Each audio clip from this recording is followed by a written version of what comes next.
The compilation kind of came as a culmination of working with Sounds and Colours, editing their music section of the magazine online for a year. There was just an unbelievable wealth of interesting and creative, daring music coming out of Brazil at the time that was just capturing my attention.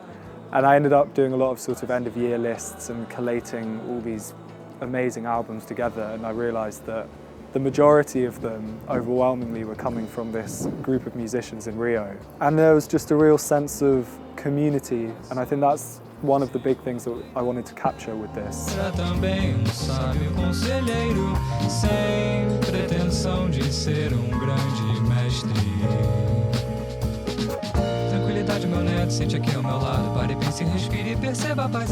So when coming to select the tracks for the compilation, it was, on one hand, not that difficult because I was trying to capture something that felt authentic and natural, and I didn't really want to give my point of view. So I just tried to capture the interplay between the artists that was actually happening right there in Rio in the moment.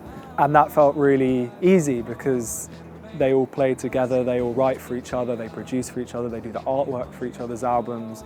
So there was a core group that was so intertwined with each other that they had to all be on it.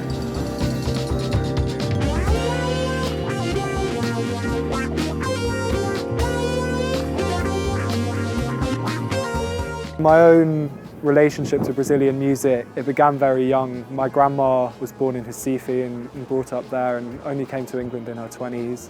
And that's on my mum's side. And then on my dad's side, his uncle's family moved to the south of Brazil, to Porto Alegre, before I was born. So growing up, Brazil was always this thing that was slightly out of reach and beyond comprehension, really, but something that I was curious about. And it only kind of heightened my curiosity when I got obsessed with football and a generation of Brazilian footballers like Ronaldinho and Kaká. And that kind of coincided with going to my first gig, which was seeing Seu Jorge. And then it all kind of snowballed from there. I did a lot of radio and began DJing and bringing Brazilian DJs over to the UK. And then after uni, I started editing the music section of Sounds and Colours almost immediately after, and collating even more amazing contemporary Brazilian music.